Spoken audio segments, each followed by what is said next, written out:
Today we put God aside. The good God gives us His blessings in abundance. We should not be ungrateful and rouse His anger, because the wrath of God comes upon the sons of disobedience. God forbid. In our days, people have not seen war and hunger, and so they think that they have no need for God. They have everything and appreciate nothing. But if hard times come, such as a famine or some other calamity, and they have nothing to eat, be sure that they will come to value every single thing that they are deprived of, even bread and marmalade. If we don't glorify God, a misfortune will come that will make us appreciate all the good things that we had. But when we are full of appreciation, God does not allow anything bad to happen to us. In the old days, when we did not have the great comforts we have today, and science had not advanced as it has now, people were forced to take refuge in God to cope with their difficulties, and God would help them. Nowadays, because science has made such great advances, we put God aside. So many live without God and calculate without Him. Well, do this, well, do that. They look for fire engines, for drilling equipment, for anything you can imagine. But what can they really do without God? They will only cause His wrath. You see, for example, when there is no rain, instead of saying, "Let us pray," they say, "Let us drill for water." And the worst part is that it's not only those without faith who think this way. With all this technology in our hands, even the faithful become forgetful of the power of God. We are fortunate that God has not given up on us. He tolerates us. However, we no longer seem able to comprehend the providence of God. I heard some people say, "We don't need a God, we can drill." In fact, we should be pleading with God for a double miracle, for we have caused so much harm to nature. I was watching the clouds the other day.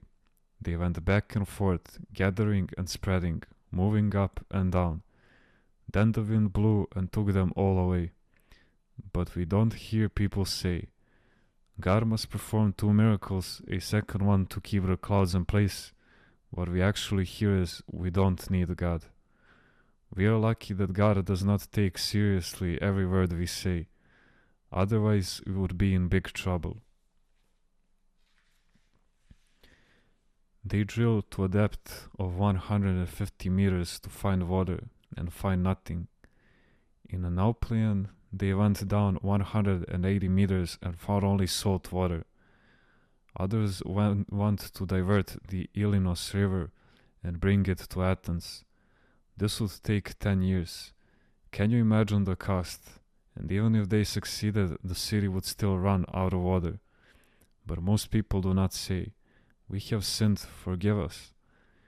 During the recent drought, a politician went to a small village and promised to provide water by purifying and reusing wastewater. And they were so impressed. But it makes no sense. Just look at the point people have come to. To drink, forgive my saying this, our urine. Now you can say this kind of thing in a large city where people have been overwhelmed by the secular spirit and things are out of control. But to offer it as a solution to people in a tiny village, to present it as the progressive thing to do, is terrible. Instead of trying to solve the problem by purifying their urine, people should turn to God and plead for His mercy. They should ask Him for rain. At the holy mountain of Athos, some monks tried to plant pine trees in order to produce wood pulp for paper. Well, the trees all dried up and died. That was God's answer. Now tell me, is this what a holy mountain should be producing, napkins and toilet paper? Do you see what's going on? The only thing that came out of the hard work they did to plant those trees was the wrath of God. Geronda. Did they realize that what they were doing was wrong?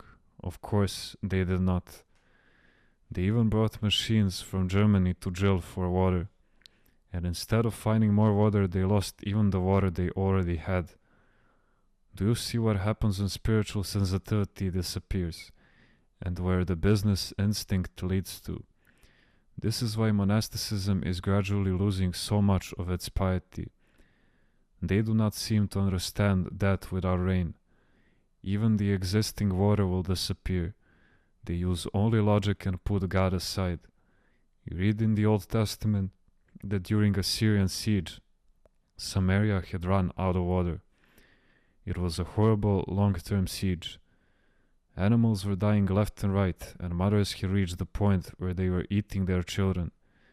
Prophet Elisha went to steward of King Jehoram and told him, "The animals may be dead and people dying of hunger, but God's help is on the way."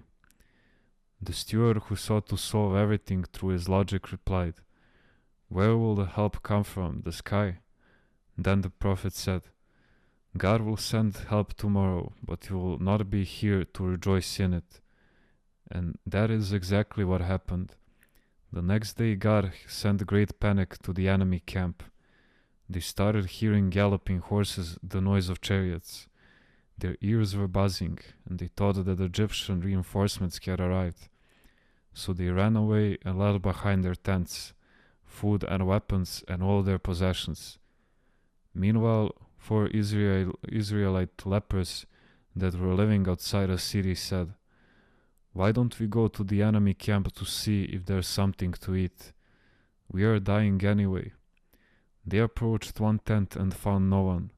They looked into another and it was empty as well. The enemy was nowhere to be found. So they took food and whatever else they could find, sacks full of things. They let the others know that the enemy had retreated, but the Israelites thought it was all a plot. "The enemy is hiding," they thought, "to make us open the gates and let them in." One of their officers then suggested, "We are down to 5 animals. Why not send a few soldiers to see what's going on?" Each soldier went in a different direction. When they returned, they reported that the enemy had left panic-stricken, leaving everything behind. Then all the Israelites came out of the fortress to get food and whatever they needed. On their way out, the starving crowds ran over the steward who was standing there, trying to maintain the order. And that's exactly what Prophet Elisha had said, that the steward would witness God's help but not enjoy it himself. You see how God took care of everything.